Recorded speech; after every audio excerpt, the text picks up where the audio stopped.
হাতে চলে এলো ফেব্রুয়ারির 19 তারিখে অর্থাৎ ইংরেজি পরীক্ষার প্রশ্নপত্র 2024 সালের। বন্ধুরা হুবহু কমন প্রশ্নপত্র 100% মিলে যাবে তোমাদের পরীক্ষার হলে। বন্ধুরা দেখে নাও। প্রোজ, প্রথমেই বলি প্রোজ মানে হচ্ছে গল্প।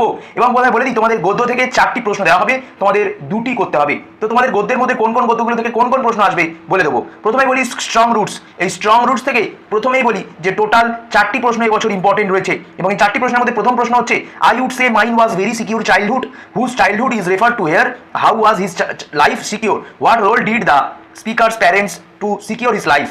2 নাম্বার যে প্রশ্নটি খুব গুরুত্বপূর্ণ মনে করা হচ্ছে, despite this disadvantages to be possessed, who is he, what are his advantages, describe the man, write short character sketch of the man.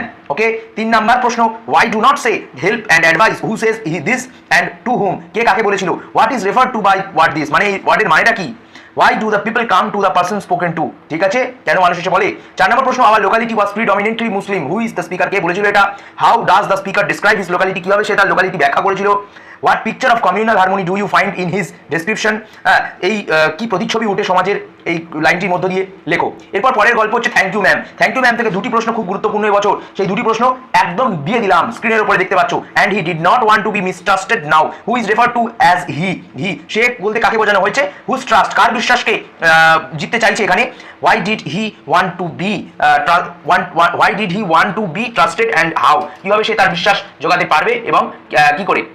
তো বন্ধুরা এইগুলো কিন্তু অবশ্যই পড়ে নেবে। এরপর বলি তোমাদের নেক্সট 3 কোশ্চেন রয়েছে, সরি 3 কোশ্চেনের আগে আরেকটা প্রশ্ন ছিল, I were young once and I wanted things and could not get, মানে যখন এখানে লুয়েলা বেটস ওয়াশিংটন জনসের কথা বলা হয়েছে, তিনি যখন ইয়াং ছিল তখন কিন্তু তিনিও কিন্তু পেতো না তিনি যা চাইতো।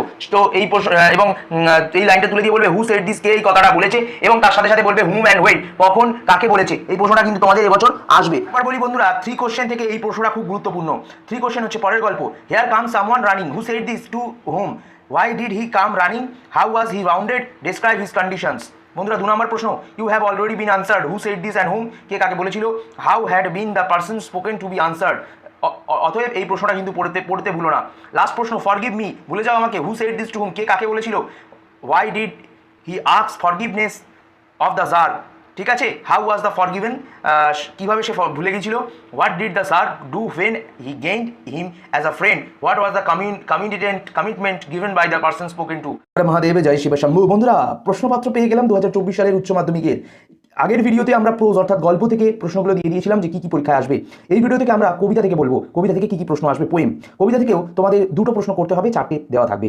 প্রথম কবিতা হচ্ছে দ্য পোয়েট্রি অফ আর্থ, এখান থেকে প্রথম প্রশ্ন আসবে, and since grassy hills who is one, what vision is refer to here, why does the one have such a vision. প্রথমেই বলে দিই, এই যে প্রশ্নগুলো দিচ্ছি এই প্রশ্নগুলোর উত্তর যদি পিডিএফ পেতে চাও, উত্তরের পিডিএফ, তাহলে অবশ্যই ভিডিওটিকে 1000 লাইক করতে হবে এবং অবশ্যই বন্ধুদের মধ্যে প্রচুর শেয়ার করতে হবে। 2 নম্বর প্রশ্ন, he takes with his delight, who is he, when does he take the lead, explain the phrase he takes the lead, what does he finally do. বন্ধুরা এই প্রশ্নের উত্তরগুলো সমস্ত উত্তরের পিডিএফ এর লিঙ্ক কিন্তু আমরা টেলিগ্রাম গ্রুপ লিঙ্ক দেবো, সেখানে জয়েন হয়ে গেলেই তোমরা অবশ্যই পেয়ে যাবে, কিন্তু তার জন্য ভিডিওটি 1000 জন লাইক করতে হবে। How is the poetry of earth never did, এই প্রশ্নটাও কিন্তু পোয়েট্রি অফ আর্থ থেকে আসবে। এরপর অ্যাসলিভ ইন দ্য ভ্যালি থেকে কি প্রশ্ন আসবে দেখিনি।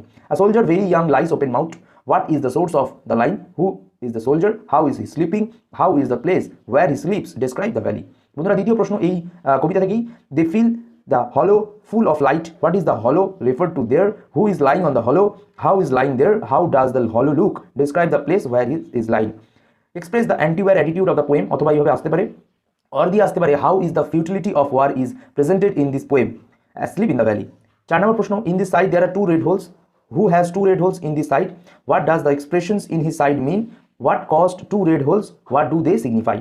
অথবা এই প্রশ্ন ঘুরিয়েও দিতে পারে, in his side there are 2 red holes, who is the person refer to here, what do they signify, what attitude of the poet to war is reflected in this line. Shall I compare thee বলে একটি কবিতা রয়েছে, সেই কবিতা থেকে উচ্চ মাধ্যমিকে কী প্রশ্ন আসবে দেখিনি। প্রথম প্রশ্ন, so long as men can breathe or eyes can see, so long as life this and this gives life to thee, what does this refer to, whom does this give life, how long is this expected to live, how does this give life. Number 2 question is, when in eternal lines grows, whom does the poet address in the line, what are the eternal lines, what will grow in eternal lines, what will be unable to hidden the growth। Number 3 নম্বর প্রশ্ন, every fair sometimes declines, এই line দিয়েও প্রশ্ন আসতে পারে। Play থেকে অর্থাৎ নাটক থেকে কি কি আসবে, দ্য প্রপোজাল নাটক ইংরেজি ক্ষেত্রে এটা কিন্তু গুরুত্বপূর্ণ পার্ট, আর এখান থেকে একটা প্রশ্ন করতেই হবে, সেই একটা প্রশ্ন কোনগুলো সেখানে দেখে নাও। 1 2 3 এই তিনটে প্রশ্ন কিন্তু খুব গুরুত্বপূর্ণ, স্ক্রিনশট করে নাও পারলে। 1 2 3 এই তিনটি প্রশ্ন খুব গুরুত্বপূর্ণ। এরপর অর দিয়ে দেখো এই প্রশ্নটাও আসতে পারে, অথবা 4 নম্বরে লোমবের ক্যারেক্টার এবারে খুব গুরুত্বপূর্ণ বলে মনে করা হচ্ছে। তো প্রপোজাল নাটক থেকে এই 4টি প্রশ্ন করলেই কিন্তু তোমরা এবছর 100% উচ্চ মাধ্যমিকে কমন পাবে। আর সর্বশেষ বলি যে রাইটিং স্কিল উচ্চ মাধ্যমিকের রাইটিং স্কিল মাধ্যমিকের থেকে অনেকটাই সোজা। এখানে মাত্র তোমাদের একটাই রাইটিং লিখতে হবে, তাও আবার শুধুমাত্র লেটার রাইটিং বা রিপোর্ট রাইটিং। তো লেটার রাইটিংয়ে কী কী আসে তোমাদের বলে দিই, যে লেটার রাইটিংয়ে কিন্তু প্রতিটা স্টেপে 9 নম্বর রয়েছে, তাই ঠিকঠাক ফরম্যাটে লিখবে। এবং কী কী লেটার লিখবে দেখে নাও। 1 নাম্বার, 2 নাম্বার, 3 নাম্বার, এই 3টি লেটার কিন্তু পড়বে। তার মধ্যে প্রথমে যে লেটারটা হচ্ছে, যেটা হচ্ছে write a letter to the editor of an English daily expressing your view and increasing violence against women in our society.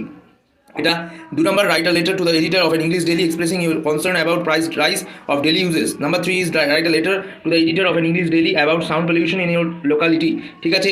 এরপর 4 নম্বরে যে লেটারটা প্র্যাকটিস করবে সেটা হচ্ছে write a letter to a store manager complaining about the goods which you bought from that store. Number 5 is write a letter to the postmaster for inquiry about a missing parcel. Report রাইটিংয়ের ক্ষেত্রে বলে দিই তোমাদেরকে, report রাইটিংয়ে কিন্তু current affairs বা যে কোনো ঘটনা থেকে তোমাদেরকে দিতে পারে। তো সেগুলো কী কী, annual function of your school, blood donation camp, ICC cricket world cup final, চন্দ্রযাত্রী। ঠিক আছে, এইগুলো কিন্তু তোমাদের আসবে। তো এগুলো কিন্তু ভালো করে রিপোর্ট রাইটিং আর এই কটা লেটার রাইটিং কিন্তু প্র্যাকটিস করে যাবে।